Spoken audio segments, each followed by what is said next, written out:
After more than 20 years working as a physician in end-of-life care, I've had the honor of walking alongside many patients and their families during the most delicate moments of life. I used to think of death as something frightening, a failure even. But the more I witnessed, the more I understood. Death is not a defeat. It is a natural, inevitable part of life, and when met with understanding and compassion, it can become a gentle farewell. I share these reflections not as a medical expert speaking from a podium, but as someone who has held hands, sat quietly by bedsides, and listened to final breaths.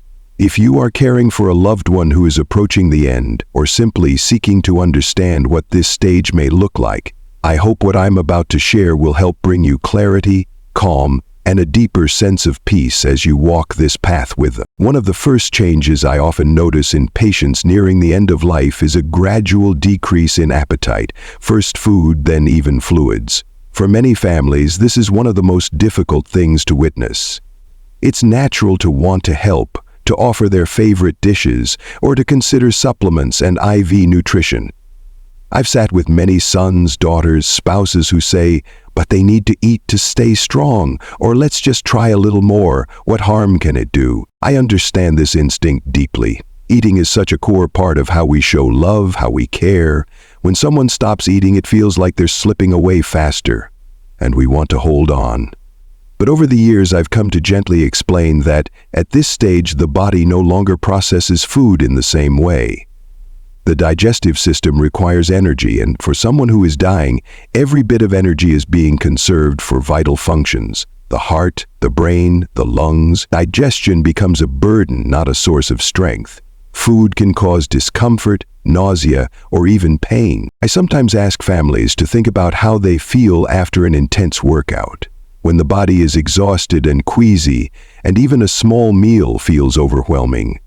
Now imagine a body that's been fighting not for hours, but for weeks or months. That's what your loved one is experiencing. And here's something remarkable that many people don't know. When the body becomes significantly dehydrated near the end, the brain responds by releasing endorphins, our natural painkillers. These can create a sense of calm, even euphoria. In other words, the body has its own quiet way of protecting itself, of softening the journey. This is not about giving up. It's about understanding what the body is asking for and sometimes what it no longer needs. Instead of encouraging one more sip or bite, we can shift toward offering comfort, moistening the lips, soothing a dry mouth, sitting close, and simply being there. In these final days, nourishment comes less from food and more from presence, tenderness, and love. Another change I often observe, sometimes just hours or a day or two before death, is a shift in circulation. The hands and feet begin to grow cold. The skin takes on a mottled bluish or purplish hue, almost like a fading watercolor. For many families, this physical change is startling, even alarming. But I always remind them gently, this is not a sign of pain, and it's not something to fear. What's happening here is the body's way of conserving energy and preserving life in its final moments. When the heart can no longer pump blood efficiently throughout the entire body, it begins to prioritize. The brain and the heart, the core, become the focus. Blood is gradually redirected away from the extremities, from the parts of the body that are no longer essential for survival, and channeled toward what truly matters in those final hours. It's the body's last effort to hold on, to protect what's vital. The result, of course, is that the hands and feet cool first, the color changes, sometimes the skin feels waxy, but none of this causes discomfort to the person. They are not feeling cold in the same way we might. There is no pain in this process, only a quiet withdrawal. In these moments, I've found that the most comforting thing is not a heated blanket or high-tech intervention. It's warmth from another human being. A soft throw tucked gently over the feet, a hand held quietly in theirs, a whispered reassurance that they're not alone. These small acts carry immense meaning. This physical withdrawal from the edges of the body is in many ways symbolic. The body is slowly turning inward, letting go of what's not essential, and this leads us to another sign, the shift in breathing. that deep primal rhythm that begins to change as the journey nears its end. The breath, like the blood, starts to move in unfamiliar patterns, and just as with cold hands and fading skin, understanding these changes can help us respond not with fear, but with presence. One of the most noticeable and for many families most unsettling changes is the shift in breathing.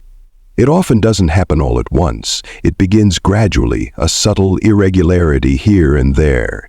Breaths may become slower, shallower. Then there may be moments of complete stillness, 10, 15, sometimes even 20 seconds, where the person seems not to breathe at all, and just as suddenly the breath returns ragged and deep, as though drawn from somewhere far away. These pauses are known as Cheyne-Stokes respirations, and they are not signs of suffering.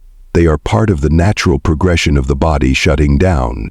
At this stage, breathing is no longer a conscious act. It is being managed entirely by the brainstem, the most primitive and instinctual part of the brain.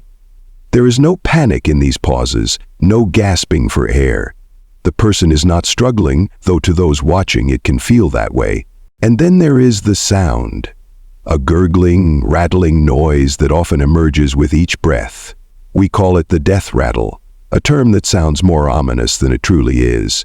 This sound occurs because the muscles that control swallowing and coughing have relaxed.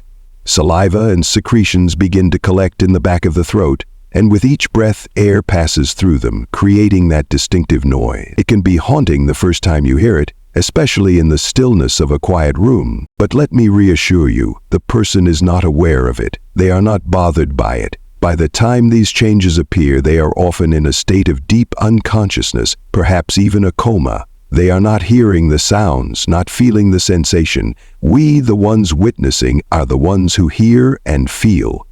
Sometimes families ask me if they should suction it out, or if there's a medication that can stop the sound. There are options, of course, but more often, what's needed is reassurance.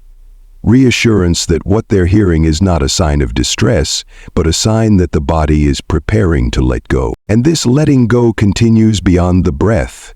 As the body draws inward and consciousness fades, you'll notice more time spent asleep, fewer words, and eventually no response at all. The person you love is not leaving you suddenly but gradually, gently, in a way the body itself seems to understand. In the final days or even weeks, one of the clearest signs that the body is winding down is the growing need for sleep. You may notice your loved one dozing more often, waking only briefly, perhaps for a sip of water or a few words, and then drifting off again.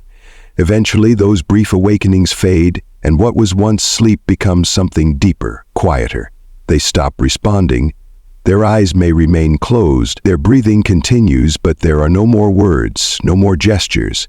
It can feel as though they're slipping away moment by moment. Families often ask me, why are they sleeping so much? Or even whisper, with a tinge of sadness, they're giving up.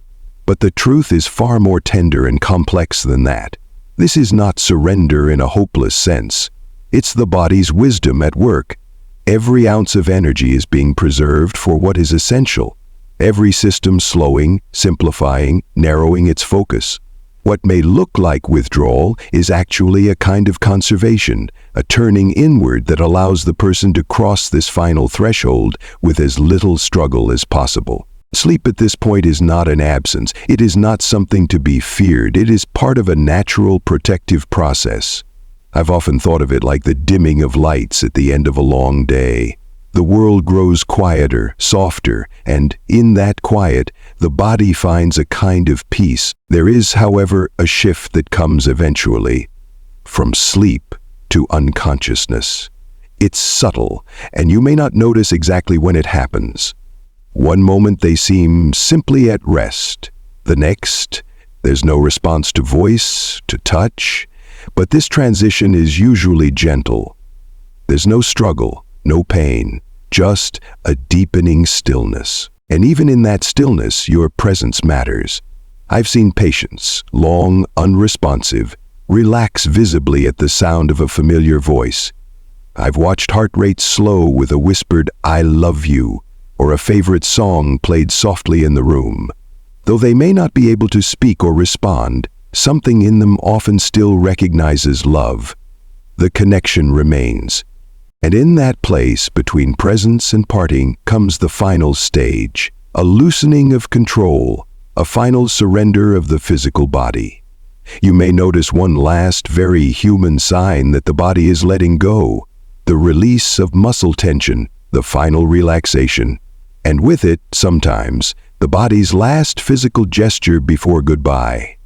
In the final hours, sometimes even in the final minutes, there is one last physical change that can take families by surprise, especially if they've never been through this journey before. As the brain begins to shut down and the body's systems slowly release control, the communication between the brain and muscles fades completely. Muscles that once operated in a constant state of gentle tension begin to relax. Among these are the muscles that govern the bladder and the bowels. When those muscles let go, the body may release urine or stool either shortly before or just after death. It's a quiet, involuntary moment, a final exhale of the body's physical self. I've seen families startled by it, sometimes embarrassed, unsure of what it means. But I always reassure them, this is normal. This is not a sign of discomfort. It's not something shameful or undignified. It is simply the body completing its last physiological steps. Our culture often teaches us to associate control with dignity, especially when it comes to bodily functions. But at the end of life, the body is not concerned with social norms or appearances. It is doing exactly what it's designed to do. It is letting go, not just metaphorically, but quite literally. And that letting go can be seen, heard, and felt in many small ways. This is just one of them. In hospice and palliative care, we anticipate this. We prepare for it. We protect the person's comfort and dignity in quiet, gentle ways, through soft linens, clean changes, warm cloths. What matters most in these moments isn't the act itself, but the way we hold space around it, the way we stay present, the way we continue to see the person in front of us as whole and worthy of love, right up to and beyond their final breath. And then, after that moment, after the last breath, the final release, the body quiets completely. There's a stillness that fills the room, a silence that's unlike any other. I've always believed this is where something sacred enters, a presence, or perhaps an absence, that says, this life has passed. What comes next is not medical, it's human. It's the part where we pause, we breathe, we begin to grieve in our own time, in our own way. And in that grief, I've found, there is often also a sense of grace. Because when death is understood, when it's met with compassion rather than fear, it has a way of revealing what truly matters. I know, watching someone you love come to the end of their life is one of the most painful experiences a person can face. There is a particular kind of helplessness in it. A quiet ache in realizing that no matter how tightly we hold their hand, no matter how many words we whisper, we cannot stop what is coming. I have seen that pain reflected in the eyes of spouses, children, siblings, people who would give anything for just one more day, one more hour, one more moment. But over the years, I've also seen something else. The transformation that happens when understanding replaces fear. When families begin to see these changes not as signs of something going wrong, but as the body's natural, even graceful way of saying goodbye. The dying process, despite how clinical it might sound, is deeply human. And when we know what to expect, when we recognize the slowing breath, the cooling skin, the quiet drifting into sleep, not as something to dread, but as something we can meet with gentleness, everything changes. Death, for all the weight we give it, is rarely loud. It is not the dramatic final moment that movies would have us believe. More often, it's like watching a flame flicker lower and lower until it becomes a soft glow and then fades. No struggle, no chaos, just stillness, just peace. I often think of it as a light dimming in a familiar room. You don't notice the exact moment it goes out, but you realize after a while that things have gone quiet. And in that quiet, there is space for love. There is space for memory, for presence, for final words whispered or simply felt. There is, surprisingly, a kind of beauty. This doesn't mean there is no grief. Grief comes, it arrives in waves, sometimes immediately, sometimes much later. But when we are able to be present at the end, not running from it, not fighting it, grief is joined by something else, a sense of peace, a knowledge that nothing was left unsaid, nothing was rushed, that we were there, fully, that the person we love left this world surrounded not by machines or noise, but by care, by humanity. And that, in my experience, is the greatest gift we can offer someone as they die. Our quiet, unwavering presence. Not to fix or change anything, but simply to be there, to witness, to love, until the very end, and beyond. And sometimes, perhaps more often than we allow ourselves to believe, the most meaningful thing you can do is to simply be there. Not as a caregiver, not as a problem solver, not even as a protector, just as someone who loves, someone who sits quietly, breathes slowly, and offers their presence like a soft blanket around the room. I've come to realize through decades of witnessing death unfold that at the very end, it's not the grand gestures or carefully chosen words that matter most. It's not the clinical precision, not the perfect conditions, not the things we often think we need to do to get it right. It's the quiet, the stillness, the act of being present without needing to change a single thing. There is a certain kind of love that is wordless, a love that doesn't need to be declared or explained. It's there in the way you brush a strand of hair from their forehead, in the way you hold their hand even after it begins to grow cold, in the way you sit through the silences that stretch longer than usual, simply refusing to leave. I've seen family members lean close and whisper nothing more than, "I'm here."